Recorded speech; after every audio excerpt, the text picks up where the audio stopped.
품으라는 이 간절한 이 영적인 주제로 매일 새벽 꿈과 비전의 말씀과 기도로 이게 뜨겁게 달구는 잊을 수 없는 영적인 초막절의 시간을 보내었습니다. 제가 시간적으로 얼마만큼 이 시간을 준비하고 묵상했나 봤더니만, 설교 준비했나 봤더니만 55시간, 최소 55시간을 한 주 동안 꿈과 비전을 생각했었던 것 같습니다. 다른 어떤 분들보다 제 자신을 향한 꿈과 우리 성도님들 향한 비전과 꿈, 우리 교회를 향한 꿈과 비전으로 정말 충만하였던 이 꿈꾸는 이 행복한 주간이었습니다. 다른 것에 눈 돌릴 새 없이 주님의 꿈은 무엇입니까? 주님이 우리에게 보여주시는 비전은 무엇입니까? 정말 저를 행복하게 했던 한 주였습니다. 2018년 우리 등마루 안에 주님이 주시는 이 꿈과 비전의 행진이 우리 개인의 삶과 가정과 교회에 멈추어지지 않기를 소원합니다. 늘 옆에 있는 분들에게 함께 축복하며 인사하겠습니다. 주님이 주시는 꿈과 비전을 품고 살아가세요. 같이 인사해 주시죠. 주님이 주시는 꿈과 비전을 품고 살아가세요. 주님의 꿈, 주님의 비전입니다.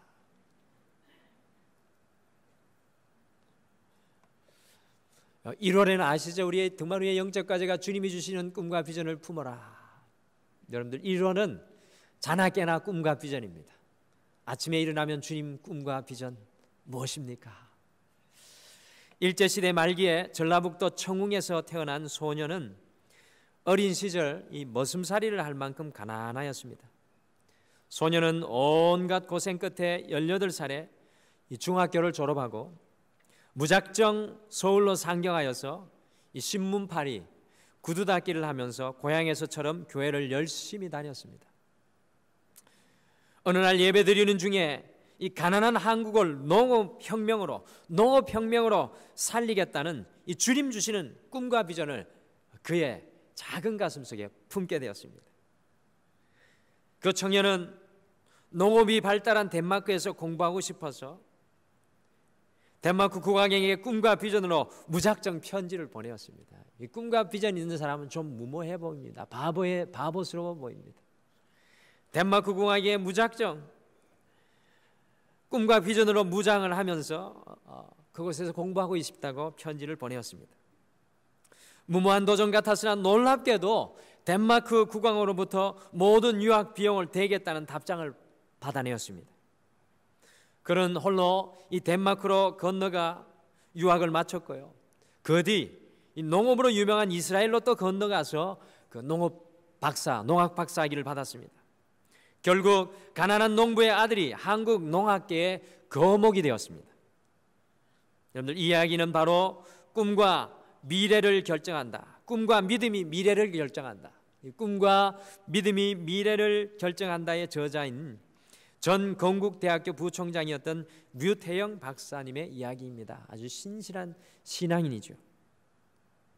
그에게 주님이 주신 꿈과 비전이 없었더라면 그의 삶은 머슴살이로 끝났을지도 모르고요.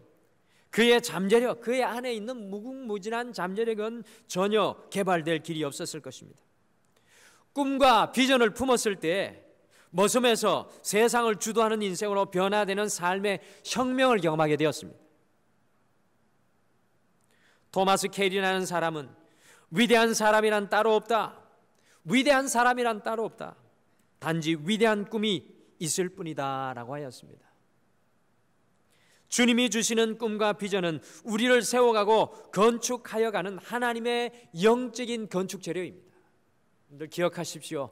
주님께서 내게 주는 꿈, 주님께서 내게 주는 비전, 그것은 바로 우리의 삶을 건축해가고 우리의 삶을 세워가고 우리의 가정을 세워가고 우리 교회를 세워가는 하나님의 영적인 건축 재료라는 것입니다. 근데 꿈과 야망은 여러분들 구별하셔야 됩니다. 우리의 야망은 우리를 무너뜨리는 여러분들 것입니다.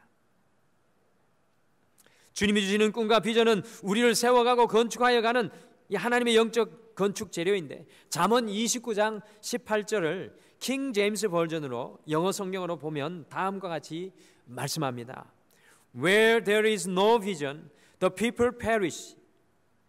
비전이 없는 백성은 마강의리와라고 선포하고 있습니다. 사랑하는 성도 여러분, 부끄러운 일은 가난하게 사는 것이 아닙니다. 세상에 가난하지만 삶을 풍요롭게 하는 사람들이 참으로 많습니다. 부끄러운 일은 학력이 낮은 것도 아닙니다. 학력은 낮지만 지혜롭게 살면서 인생의 승리자가 된 사람들이 이 세상 가운데 참으로 많이 있습니다. 기억하십시오. 가장 부끄러운 일은 주님이 주시는 꿈과 비전을 품지 못하여서 자신 안에 있는 가능성을 알지도 못한 채 무덤에 묻히는 것입니다. 죽는 것을 두려워하지 마십시오. 주님이 주시는 꿈과 비전으로 한 번도 제대로 살아보지 못한 것을 두려워하십시오. 여러분들, 그리스도인은 죽는 것을 두려워하는 사람이 아니라 내게 주님이 주신 꿈과 비전이 있는데 그것으로 한 번도 살아보지 못한 것을 두려워해야 합니다. 우리의 존재의 혁명을 가져다 주는 주님이 주신 꿈과 비전이 우리의 삶을 건축하고 세워 나가는 것을 우리는 경험하기를 바랍니다. 오늘 이 아침에 지난 특별 새벽 기도회 때 짧은 시간 함께 나눈 이 꿈과 비전의 사람 갈렙에게 다시 한 번 더 우리의 눈을 모으기를 바랍니다. 여러분, 하나님께서는 갈렙을 다음과 같이 평가하십니다. 같이 민수기 14장 24절을 함께 읽어보시겠습니다. 민수기 14장 24절입니다. 같이 읽겠습니다. 시작. 그러나 내 종 갈렙은 그 마음이 그들과 달라서 나를 온전히 따랐은즉 그가 같은 땅으로 내가 그를 인도하여 드리니니 그의 자손이 그 땅을 차지하리라. 아멘. But because my servant Caleb has a different spirit. 그러나 나의 종 갈렙은 다른 영을 가졌기에 하나님은 갈렙을 나의 종이라는 이 사랑이 듬뿍 담긴 호칭으로 오늘 주님께서 부르시고 갈렙이 다른 마음과 다른 영으로 살았다는 것을 한없이 기뻐하십니다.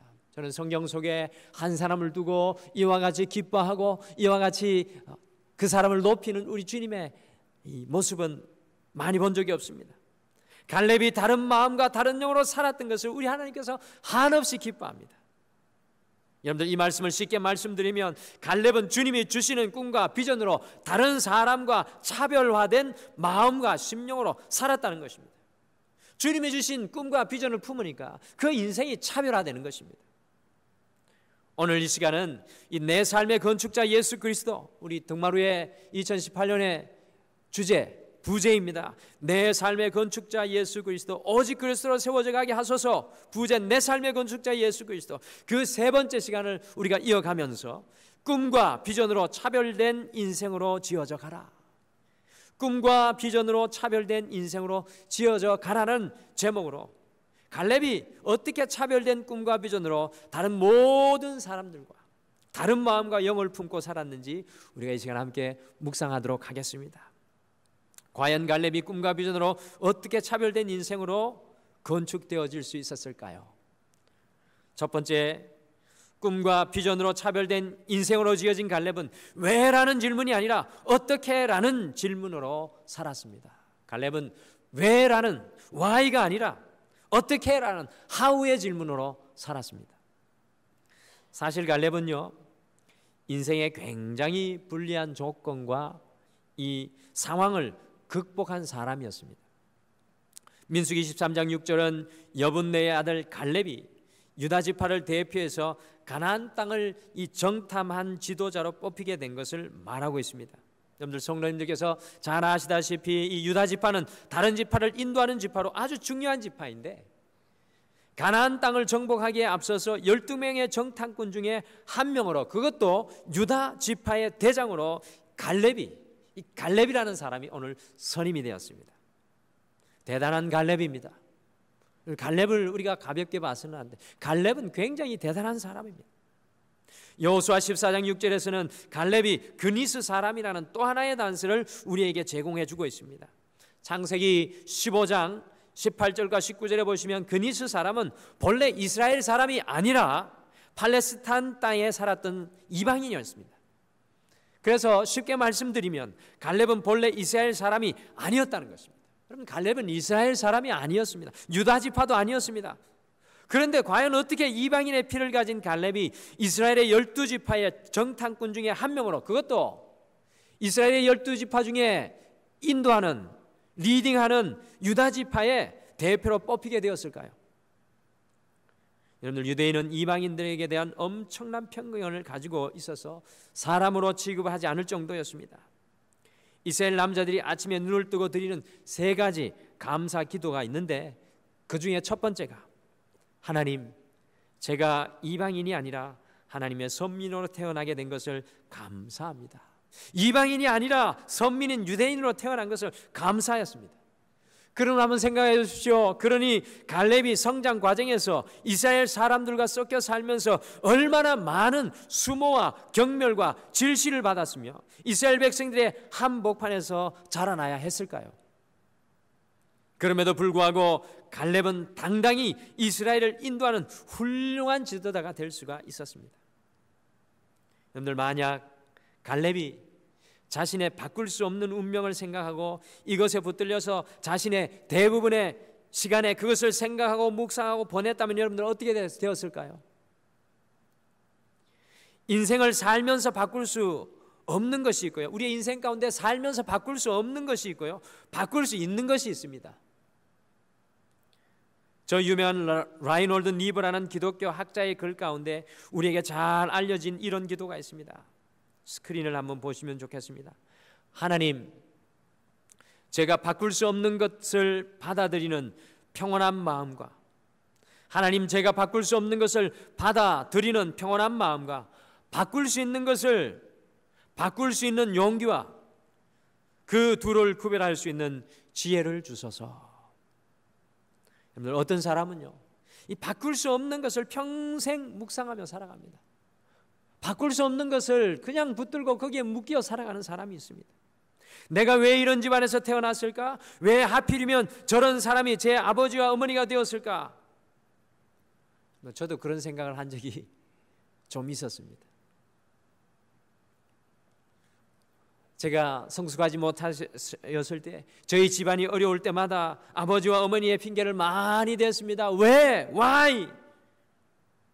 그 묵상이 내 인생에 어떤 도움이 될 수 있을까요? 왜라는 질문인, 내가 왜 이렇게 태어났을까? 여러분들, 이런 질문은요, 전혀 인생을 건강하게 바꾸는 데 도움을 줄 수가 없습니다. 우리의 인생 속에는 바꿀 수 없는 것들이 있습니다. 우리의 아버지, 어머니, 우리 형제들, 이 조국, 또 일단 결혼을 하였으면 남편과 아내를 바꿀 수가 없습니다. 어쩌다가 이런 인간이 내 남편이 되었을까? 내 아내가 되었을까? 그것을 묵상하는 순간부터 우리의 인생은 비극이 되는 것입니다. 여러분들, 바꾸려 하지 마십시오. 남편과 아내를 바꿀 수 없습니다. 요즘 바꾸는 분들이 많아서 염려가 됩니다. 바꿔봤자 별거 없는데 바꾸려고 하는 분들이 많습니다. 바꿀 수 없는 것을 어떻게 바꿀 수 있을까를 고민하는 것은 전혀 비생산적인 것입니다. 여러분들, 우리가 물어야 할 질문은 내가 왜 이렇게 태어났어야만 했을까라는 질문보다 주님이 주시는 이 꿈과 비전으로 내가 어떻게 살아야 할까? 내 삶의 조건과 환경을 가지고 어떻게 살아내야 할까 고민해야 합니다. 어쩌다가 이런 남편이 내 남편이 되었을까가 아니라 이 사람과 어떻게 살 수 있을 것인가, 어떻게 꿈과 비전과 믿음으로 잘 살아갈 수 있을 것인가, 어떻게 건강하게 살아가며 살 수 있을까를 우리는 물을 수 있어야 합니다. 우리가 자세한 사실은 알 수 없지만 분명한 것은 갈렙은 이런 자기의 인생 조건, 자기의 불리한 인생의 조건, 탄생의 조건에 대해서 부정적인 묵상으로 인생을 전혀 낭비하지 않았습니다. 저도 어렸을 때 인생을 많이 낭비하였습니다. 왜 이럴까? 우리 집은 왜 이럴까? 그러나 주님께서 제 마음에 오시고요, 주님께서 저를 만져주셔서 제게 꿈과 비전을 주셨을 때 제 질문이 바뀌었습니다. 어느 날 보니까, 주님, 제가 무엇을 하고 살아야 할까요? 주님을 위해 제가 무엇을 하고 살아야 할까요? 더 이상 왜 내가 이런 집안에서 태어났을까? 왜 나는 이런 자녀가 되었을까? 더 이상 내 집안을 바라보며 이렇게 해주지 못하는 환경 속에서는 나는 이렇게 인생의 길을 힘들고 어렵게 살아야 하느냐는 이런 질문이 아니라, 예수님이 제 마음속에 오신 어느 날부터 그 질문은 사라지고 예수님, 그러면 어떻게 살아야 되나요? 라는 질문을 하기 시작했습니다. 주님의 꿈과 비전이 보이고요, 사명이 보이고 소망이 제 가슴을 만지기 시작한 순간부터 인생이 달라지기 시작한 것입니다. 사랑하는 성도 여러분, 지금 우리의 삶의 환경과 우리의 과거의 삶의 모습은 어떠하더라도 그것은 다 지나간 일입니다. 우리 하나님은 과거의 것을 기억하지 않는 분이신 줄 믿으시길 바랍니다. 왜가 아니라 뒤를 돌아보며 과거지향적으로 why를 외치는 것이 아니라 주님과 함께 how, 주님 어떻게 주님의 그 꿈과 비전을 가지고 제가 살아갈 수 있겠습니까? 라는 질문을 주님 앞에 올려드리는 성도가 가장 소중한 성도인 줄 믿으시길 바랍니다. 사랑하는 성도 여러분, 왜라는 질문 때문에 인생을 낭비하지 마시고요, 어떻게라는 이 질문을 붙들고 주님께서 보여주시는 새로운 꿈과 비전으로 우리의 삶의 모든 연약함을 이 갈렙과 같이 이기고 초월하고 살아가는 우리 모두가 되기를 소원합니다. 여러분들, 꿈과 비전으로 차별된 인생 갈렙은 왜가 아니라 why가 아니라 어떻게라는 how라는 영적인 질문으로 건축되는 삶을 살았습니다. 이번 한 해는 여러분들 어떻게, 주님 어떻게 살아갈까요? 주님 어떻게 주님 앞에 드려질까요? 주님 어떻게, 여러분들 눈 감고 기도할 때 how, 어떻게라는 기도를 주님 앞에 드려보십시오. 하나님께서 보여주시는 놀라운 것을 보여주십니다.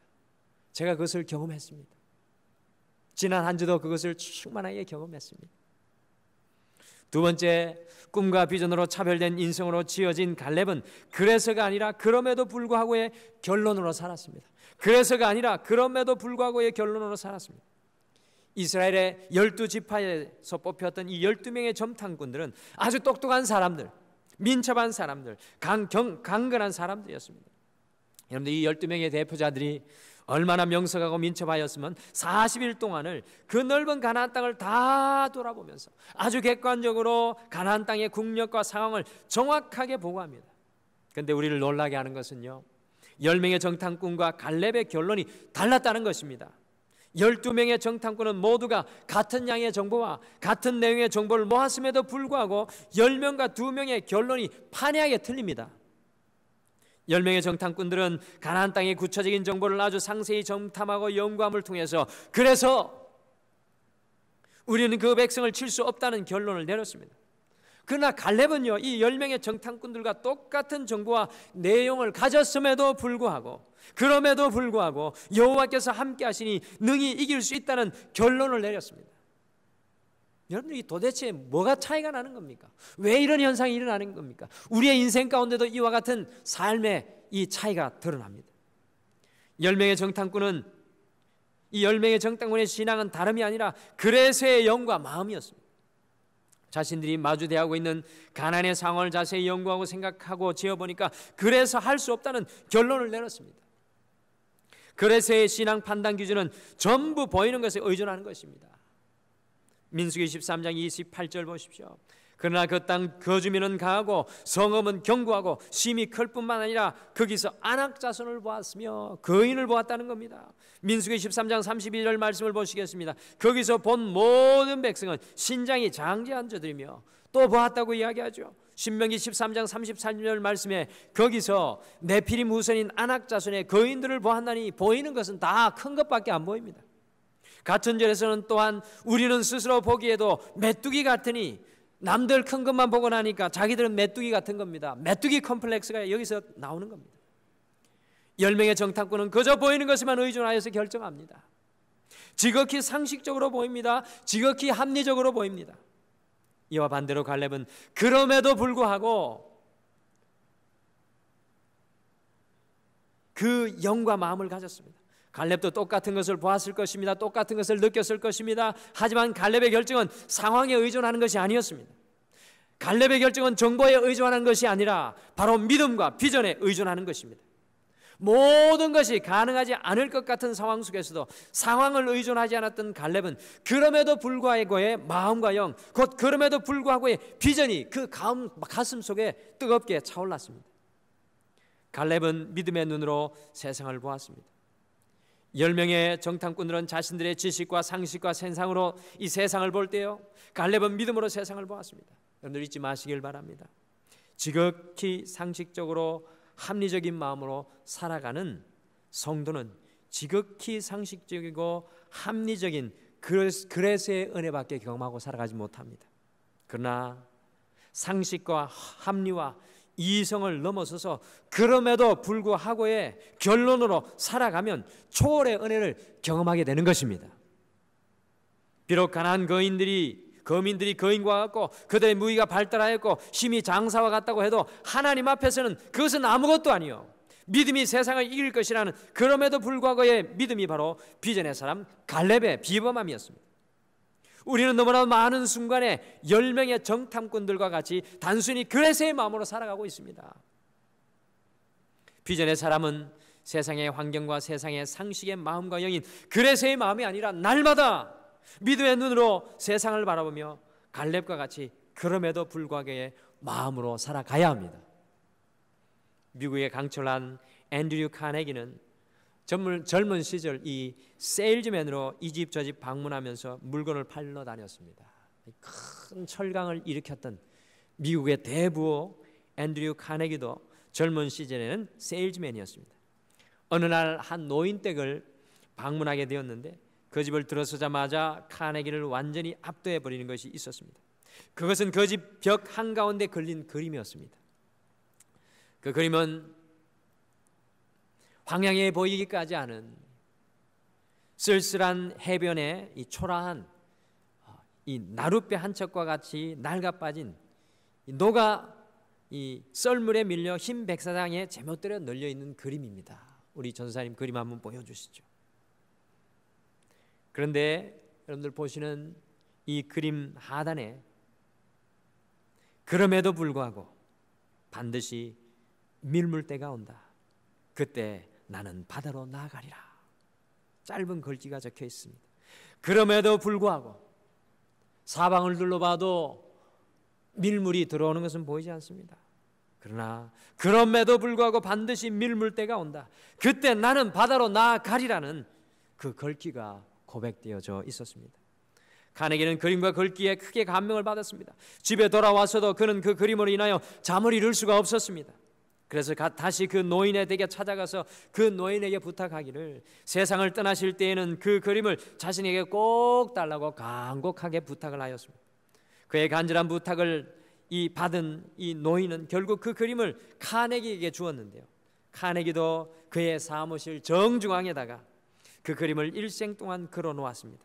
그럼에도 불구하고 반드시 밀물때가 온다는 메시지와 함께 그 그림은 카네기의 일생을 좌우한 굳건한 신조와 믿음이 되었던 것입니다. 갈렙은 모든 환경과 상황 앞에서 포기하고 낙심하는 인생이 아니라 끝까지 주님이 주시는 꿈과 비전으로 그럼에도 불구하고 주님이 보내실 밀물을 보고 살아가는 인생이었습니다. 꿈과 비전으로 지어져 가는 인생은 날마다 그럼에도 불구하고 하나님의 밀물을 기다리며 바라보는 꿈과 비전의 사람입니다. 사랑하는 성도 여러분, 이 자리에 예배 드리시는 여러분들 모두가 주님이 보내주시는 그 꿈과 비전의 밀물을 바라볼 수 있는 그럼에도 불구하고의 오늘날의 갈렙이 되시기를 간절히 축복합니다. 세 번째, 꿈과 비전으로 차별된 인생으로 지어진 갈렙은 자신이 차지할 자리보다 자신의 사명을 더욱 중시하는 삶을 살았습니다. 차지할 자리보다 사명으로 살았던 사람이 갈렙이었습니다. 제가 오늘 민수기 13장과 14장을 묵상할 때 제 마음속에 질문 하나가 떠올랐습니다. 여러분들, 이스라엘의 10명의 정탐꾼과 2명의 정탐꾼, 12명의 정탐꾼 중에서도 이 갈렙 또 한 사람이 누굽니까? 여호수아. 이 출중한 두 사람이 오늘 도드라지게 드러나고 있습니다. 그런데 과연 이스라엘의 출중한 지도자였던 여호수아와 갈렙 사이에는 갈등이 없었을까요? 두 사람이 워낙 출중하니까 자리를 놓고 갈등의 관계가 있지 않았을까라는 그런 질문이 제 마음속에 들었습니다. 정확하게 말씀드리면 갈렙이 조금 더 나이가 많았던 것 같습니다. 한 5살 정도. 갈렙은 오늘 아닙니다. 몇 살 정도는 아닌데 이게 제 생각입니다. 정확하게 모르겠습니다. 근데 조금 더 나이가 많았었던 것 같습니다. 민수기 13장까지 보시면 갈렙이 굉장히 주도적인 역할을 합니다. 성경에 보시면 여호수아는 항상 갈렙 뒤에 있습니다. 근데 놀랍게도 14장 민수기 14장으로 넘어가게 되면 사람들이 주목하는 리더가 더 이상 갈렙이 아니라 여호수아가 되어가는 것을 볼 수 있습니다. 모세 역시도 자신의 후계자로 누구를 지명합니까? 여호수아를 지명합니다. 제가 도대체 갈렙은 왜 뒤로 처지고 여호수아는 왜 앞으로 나올 것인가 생각했을 때 단 한 가지 이유밖에 생각할 수밖에 없었습니다. 가장 큰 이유가 갈렙이 유대인이 아니라 이방인이어서 여호수아에게 밀려나지 않았나 추측해 봅니다. 제 생각입니다. 그런데 이런 과정에서 여러분들 성경 전체를 살펴볼 때 갈렙이 불평한 흔적이 있습니까? 여러분들 성경에서 보시면 갈렙은 전혀 불평하지 않습니다. 지금으로부터 갈렙이 지금 40세인데 45년의 시간이 흘러가도 갈렙은 여호수아를 세워주는 조연의 자리에 그대로 서 있습니다. 이 아름다운 모습을 보면서 우리 주님께서 민수기 14장 24절에 보시면 이 사람들의 시선이 여호수아에게 모여졌을 때 하나님께서는 갈렙에 대해서 가장 아름다운 코멘트를 해주셨습니다. 사람의 시선은 다 여호수아에게 흘러갔지만 하나님께서는 갈렙을 보시고 계신 것입니다. 그리고 갈렙에 대해서 말씀하는 말씀이 무엇이었습니까? 그러나 내 종 갈렙은 그 마음이 그들과 달라서 나를 온전히 따랐은즉 그러나 나의 종, 내 종이야. 내 종 갈렙은 다른 사람들과 다른 사람이야. 그리고 그는 나를 온전히 따랐다고 우리 주님께서 오늘 마치 덩실덩실 춤을 추면서 갈렙을 칭찬하고 있는 것 같습니다. 갈렙은 하나님을 온전히 따랐을 뿐만 아니라 하나님의 사명 곧 하나님께서 주신 목표와 비전을 바라보고 이 쫓아간 사람이었습니다. 누가 박수를 더 많이 받느냐, 누가 더 좋은 자리를 차지하느냐는 갈렙의 관심이 아니었습니다. 어떻게 하면 하나님의 미션을 이룰 것인가, 하나님의 꿈과 비전을 이룰 것인가에 관심을 가진 사람이 갈렙이었습니다. 갈렙이 이런 사람이었으니 갈렙은 여호수아에 대해서 어떠한 시기와 질투가 들어갈 틈이 없었습니다. 저는 이 모습을 보면서 갈렙이 정말 멋있다라는 비전과 꿈에 붙잡힌 갈렙이 멋있다라는 생각을 하게 되었습니다. 그런 여호수아가 확실히 떠버린 다음에도, 다른 모든 사람들 앞에 다 떠버린 다음에도 그는 행복한 이인자로서 여전히 하나님께서 펼쳐가시는 이 섭리의 드라마, 역사의 드라마를 바라보며 갈렙은 계속 기뻐하고 계속 감사하였습니다. 여러분들, 한국 역사 속의 비극과 갈등은 사명보다 자리를 더 중요하게 생각했기 때문에 일어났습니다. 저는 그것이 부분적으로 유교의 역기능적인 영향이라고 생각합니다. 오래전에 공자가 죽어야 나라가 산다라는 책에서 이것을 많이 강조하였습니다. 우리 한국 민족은 문화보다도 사명보다도 자리를 더 중요하게 생각했다는 것입니다. 그래서 우리 한국 사람은요, 서로 모여 조상 자랑을 할 때면 우리 부모님이 뭐 이조 판서, 이조 참판, 시장님, 군수, 이 장관을 하였다는 것을 자랑합니다. 어떻게 그 자리 자체를 차지했다는 것이 여러분들 자랑이 되는 것입니까? 그가 시장으로 계실 때 어떤 일을 했는가라는 것이 자랑이 되겠지만 그가 어떤 자리에 있었다는 것은 진정한 자랑이 되지 못합니다. 오늘 하나님께서 주신 꿈과 비전으로 세워진 인생인 갈렙의 목표는 어떤 자리가 아니라 하나님의 꿈과 비전, 하나님의 사명을 성취하는 것이었습니다. 갈렙은 어떤 자리에 있느냐에 전혀 관심을 가지지 않았습니다. 갈렙은 오로지 하나님의 미션, 하나님의 관심, 하나님의 꿈에 관심이 있었습니다. 그것이 갈렙의 마음을 지배하는 우선순위였다는 것입니다. 그래서 저는 감히 갈렙에 대해서 이렇게 말할 수 있습니다. 그는 화려한 주연은 아니었지만 그는 아름다운 조연이었습니다. 저는 이 말을 설교에 원고에 쓰면서 가슴에 큰 여운이 남았습니다. 그런 빛나는 조연, 꼭 필요한 조연이었습니다. 사랑하는 성도 여러분, 우리 중에 화려한 주연의 역할을 하지 못하는 사람이 많을 것입니다. 우리가 다 주연이 될 수는 없습니다. 그러나 어떻습니까? 빛나는 조연, 아름다운 조연. 그래서 하나님의 섭리를 이루어가는 일에 나도 거기에서 한몫했다는 자부심으로 주님 앞에 어느 날 설 수가 있는 사람들, 우리가 한번 도전하고 싶은 인생의 모습이 아닐까요? 주님이 주시는 꿈과 비전으로 지어져가는 사람은 자리가 아니라 하나님의 관심, 하나님의 꿈과 비전을 이루기를 소원하는 삶을 살아가게 될 줄 믿습니다. 바로 이것이 신앙인의 비결입니다. 세상 많은 사람들은 자리를 소원하고 그 자리를 바라고 그 자리에 가려고 노력하기 때문에 실망하고 좌절합니다. 그러나 주님의 꿈과 비전을 품은 사람은 하나님의 소망과 비전과 꿈이 있기 때문에 자리가 아니라 그 일을 위해 달려가다 보면 어느새 그 자리에 주님께서 세워주시는 놀라운 능력을 경험하게 되는 것입니다.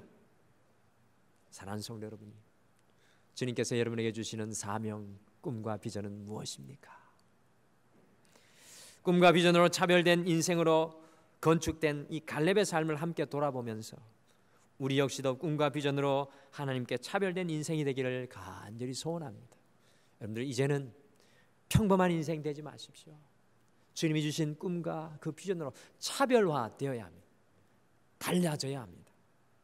꿈과 비전으로 차별된 인생은 왜라는 질문이 아니라 날마다 어떻게라는 질문으로 살아갑니다.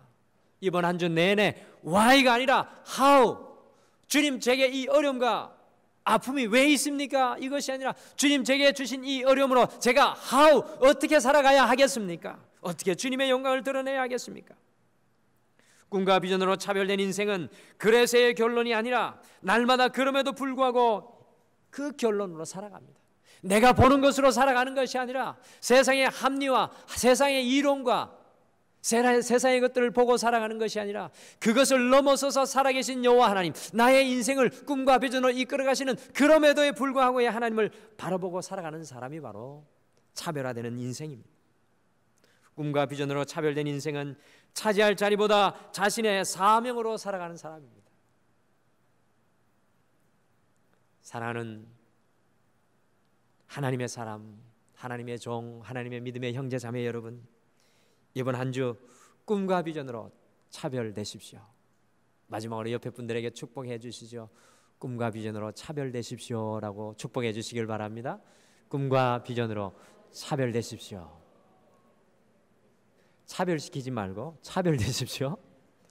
여러분들 착각하시면 안 됩니다. 차별시키지 말고 차별화되십시오. 기도하겠습니다. 하나님 아버지, 지나간 인생을 돌아보니 열병의 정탐꾼과 같이 하나님을 붙잡고 살아간다고 하면서도 늘 왜 나에게는 왜 이런 아픔이, 불평하고 과거에 묶이며 문제지향적으로 살았던 우리의 연약한 모습을 오늘 이 말씀을 통해 깨닫게 됩니다. 우리의 삶을 건축하시기를 원하시는 우리 주 예수 그리스도께서는 우리가 과거에 묶이는 것이 아니라 how, 하나님 어떻게 주님과 함께 꿈과 비전을 이룰 수 있겠습니까? 주님의 꿈과 비전으로 살아가는 인생인 줄 믿습니다. 이번 한 주 우리 가정을 향한 꿈, 우리 자녀들 향한 꿈, 우리의 직장과 사업을 향한 꿈, 이 교회를 향한 꿈을 품고 우리의 인생 가운데 주님과 당당히 걸어가는 사랑하는 모든 성도님들 되게 축복하여 주시옵소서. 주님, 우리가 보는 것으로 쉽게 결론 내리지 않게 하여 주시옵소서. 그래서가 아니라 우리가 보이는 것이 더 많으면 많을수록 보이지 않는 주님의 것을 보려고 하는 그럼에도 불구하고의 자리로 나가게 도와 주시옵소서. 주님, 더 나아가서 세상의 자리, 세상에 주는 것에 우리가 목말라하며 그것을 쫓아가는 것이 아니라 주님, 내게 주신 꿈과 비전 붙들겠습니다. 지금은 아무것도 없어도 하나님이 언젠가 보내주실 그 밀물을 기대하며 주님이 주신 꿈과 비전을 품겠습니다. 그와 같이 주님의 사명을 붙잡고 살아가는 우리 사랑하는 모든 성도님들에게 축복하여 주시옵소서. 이번 한 주도 가정 속에서, 직장과 사업 속에서 우리의 자녀들의 삶 가운데 함께하여 주실 줄 믿고 감사드리며 예수님의 이름으로 기도드립니다.